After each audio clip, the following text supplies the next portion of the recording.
Hello guys, welcome back to our channel. और आज की इस वीडियो में हम पढ़ने वाले हैं an elementary school classroom in a slum, जो कि फ्लेमिंगो बुक की दूसरी पोएम है।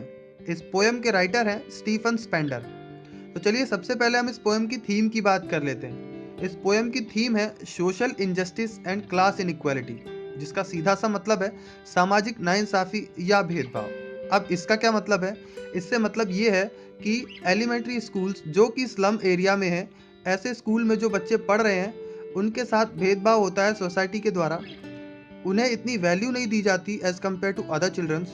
इनके पास अपॉर्चुनिटीज़ की कमी होती है, इनका फ्यूचर नहीं होता, बहुत मुश्किल कंडीशंस होती हैं इनके लिए। ये सारी चीज़ें पोएट ने इस पोएम में बताई हैं। और साथ ही साथ पोएट अपील भी करते हैं कि ऐसे स्कूलों में पढ़ रहे बच्चों के लिए हमें कुछ ना कुछ करना चाहिए, जिससे इन बच्चों की ज़िंदगी थोड़ी आसान हो सके। तो चलिए शुरू करते हैं इस पोएम को। हम इस पोएम को स्टेंजा वाइज कवर करेंगे। तो फर्स्ट स्ट्रेंजा है फार फार फ्रॉम गस्टी वेव से लेकर अदर देन दिस तक। इस स्ट्रेंजा की शुरुआत होती है कुछ बच्चों से जो कि एक क्लासरूम में बैठे हुए, और वह क्लासरूम बिल्कुल भी अच्छा नहीं है, साफ सुथरा नहीं है जैसे कि नॉर्मल स्कूल्स में क्लास होती हैं। अब फार फार फ्रॉम गस्टी वेव का मतलब है कि जो समुद्री हवाएं हैं, जो एनर्जेटिक विंड है, उनसे इन बच्चों के चेहरे काफी दूर हैं। मतलब जो नेचुरल बच्चों के चेहरे पर ग्लो होता है, एनर्जी होती है, वो इन बच्चों के चेहरों से गायब है। Like rootless weeds the hair torn round their pallor. इसका मतलब है कि इनके पीले पड़े हुए चेहरे पर जो इनके बाल हैं वो एकदम बिखरे हुए हैं, रूटलेस वीड की तरह। अब रूटलेस वीड का मतलब है कि जंगली पेड़ पौधे जो उग आते हैं, जिन्हें लोग उखाड़ कर फेंक देते हैं, ठीक वैसे ही इनके बाल दिख रहे हैं। अगली लाइन में पोएट एक लड़की के बारे में बताते हैं जो बोझ से सर झुकाए हुए बैठी है। अब ये बोझ किस चीज का? ये बोझ है डिप्रेशन का, ये बोझ है पॉवर्टी का, ये बोझ है सपने पूरे ना होने का। इन्हीं सारी चीजों के बोझ के कारण वह लंबी लड़की अपना सर झुकाए हुए नीचे बैठी है। अगली लाइन में पोएट एक लड़के की बात करते हैं। इस लड़के को पोएट कागज के साथ कंपेयर करते हैं। कागज के साथ इसलिए कंपेयर करते हैं क्योंकि ये लड़का काफी कमजोर था, काफी दुबला था शरीर से। इसकी आंखों को पोएट चूहे की आंखों के साथ कंपेयर करते हैं। अब चूहे की आंखों के साथ इसलिए कंपेयर करते हैं क्योंकि चूहे की आंखों में हमेशा एक क्यूरियोसिटी होती है। वह हमेशा खाने के लिए ढूंढता रहता है, या उसकी आंखों में एक डर होता है। वह सेम चीज इसकी आंखों में दिखाई दे रही थी।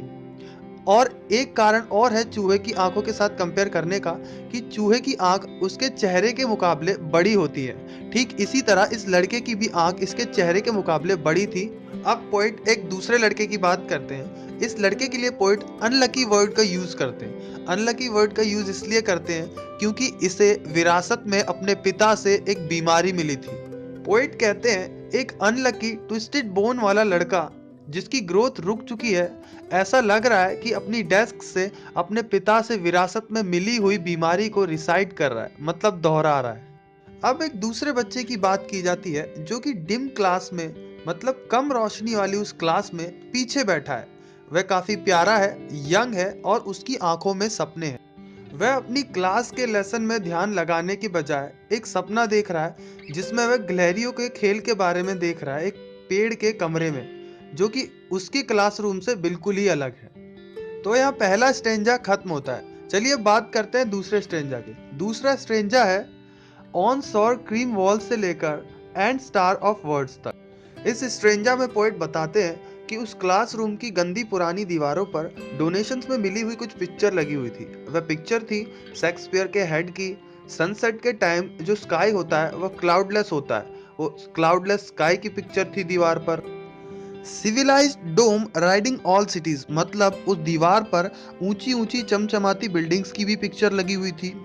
फूलों और घंटियों से सजी हुई एक टारोलीज वैली की भी पिक्चर लगी हुई थी, जो कि बहुत खूबसूरत थी। साथ ही उस दीवार पर एक वर्ल्ड मैप भी लगा हुआ था। बावजूद इसके इन बच्चों की जो दुनिया थी, जो इनका वर्ल्ड था, वो इनकी खिड़की थी, ना कि वो वर्ल्ड मैप जो इनकी दीवार पर लगा हुआ था। इस खिड़की में इनका जो फ्यूचर था वो फॉग में, धुंध में लिपटा हुआ था। मतलब इन्हें नहीं पता था कि इन्हें फ्यूचर में करना क्या है। ओवरऑल जितनी भी पिक्चर्स इनकी क्लास में लगी हुई थी, उनसे इन बच्चों का कुछ लेना देना नहीं था। वो पिक्चर्स इन बच्चों के किसी काम की नहीं थी। जैसे ना तो शेक्सपियर इनके लिए कुछ कर सकता है और ना ही जो सिविलाइज्ड सोसाइटी है वो इनके लिए कुछ कर रही है। ठीक वैसे ही जो इनकी क्लासरूम में टैरोलीज वैली की पिक्चर लगी है जो कितनी खूबसूरत है, लेकिन जो इनके क्लासरूम का एनवायरनमेंट है वो बिल्कुल उससे अलग है। इसी स्टेंजा में पोइट आगे कहते हैं कि जो इनकी नैरो स्ट्रीट्स थी स्लम की, वो कवर्ड थी अनक्लियर स्काई से, मतलब इन एरिया से इन बच्चों का निकलना उनके लिए काफी मुश्किल था और ये काफी खूबसूरत जगहों से बहुत दूर थे, जैसे केव्स और रिवर्स से। तो यहाँ हमारा दूसरा स्टेंजा खत्म हो जाता है। चलिए अब बात करते हैं तीसरे स्टेंजा की। तीसरा स्टेंजा है श्योरली से एज बिग एज डूम तक। इस स्टेंजा में पोइट कहते हैं जो शेक्सपियर है वो विकेड है, मतलब बुरा है, दुष्ट है। अब ऐसा पोइट क्यों कह रहे हैं? ऐसा पोइट इसलिए कह रहे हैं क्योंकि जो शेक्सपियर है वो बच्चों के लिए कुछ नहीं कर सकता और अब वो जो दीवार पर उनकी पेंटिंग लगी है वो बच्चों के किसी काम की नहीं है। और ऐसा इसलिए भी कह रहे हैं कि जो शेक्सपियर थे वो लिटरेचर किंग थे, वहीं दूसरी ओर बच्चों को इंग्लिश का एक सेंटेंस भी लिखना नहीं आता है। आगे पोइट कहते हैं जो मैप है वो एक बुरा एग्जाम्पल इन बच्चों के लिए, क्योंकि उस मैप में जो शिप्स है, सन है और जो लव है वो इन बच्चों को चोरी करने के लिए उकसाता है। अगली लाइन में पोइट कहते हैं जो इन बच्चों की जिंदगी है वो घुमा फिरा के बड़े चालाक तरीके से इनको वापस उसी जिंदगी में ले आती है अगर ये कहीं बाहर जाना भी चाहे तो। क्रैम्प्ड होल का मतलब यही है। इनका दिन शुरू होता है एक धुंध भरी सुबह, एक फॉगी मॉर्निंग में और खत्म होता है एक एंडलेस नाइट में। आगे पोइट कहते हैं ऑन देयर स्लैग हीप्स, मतलब जहाँ ये रहते हैं, पोइट ने उसे स्लैग हीप कहा है, मतलब कूड़े का ढेर। इनके जो स्लम्स हैं उसे कूड़े का ढेर कहा है कि जहाँ वो रहते हैं उन्होंने, उनकी स्किन ने बोन पहन रखी है। बोन पहन रखी है मतलब उनका जो शरीर है काफ़ी दुबला है, काफ़ी कमज़ोर है मेल न्यूट्रिशन की वजह से, इसलिए उनकी सारी हड्डियाँ बाहर दिख रही हैं। आगे पोइट कहते हैं कि उन बच्चों में जिसने भी स्पेक्टिकल्स पहन रखे हैं वो स्टील के पहन रखे हैं। इसका मतलब ये है कि उन बच्चों की जो लाइफ है वो कितनी मुश्किल है, कितनी बर्डन है।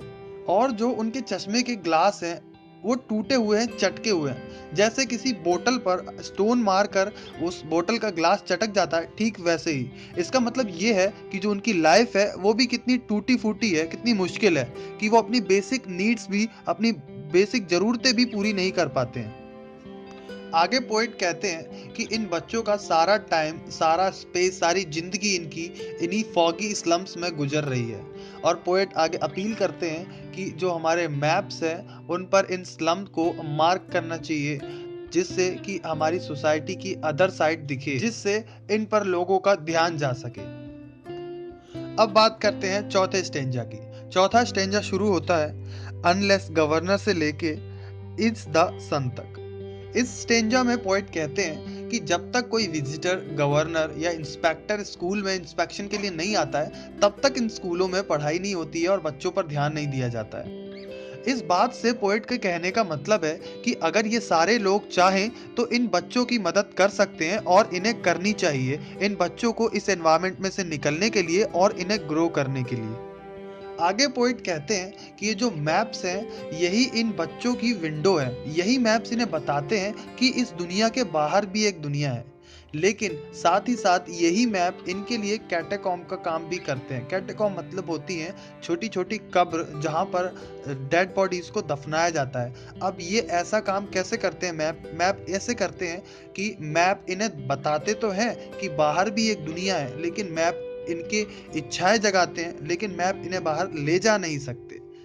इस तरह से ये मैप्स इन्हें शट करते हैं एक कैटेकॉम्ब की तरह इनकी जिंदगी को। आगे पोइट अपील करते हुए कहते हैं कि हमें इन बच्चों की मदद करनी चाहिए इस सिचुएशन को ब्रेक करने के लिए, इस एनवायरनमेंट में से निकलने के लिए, जिससे वो बाहर चल के देखें कि बाहर कैसी दुनिया है हमारे स्लम के अलावा। वो बाहर टाउन देखें, बाहर के ग्रीन फील्ड्स देखें, गोल्डन सैंड, ब्लू स्काई, ये सब देख सके और अपना जीवन बिना किसी बर्डन के जी सके।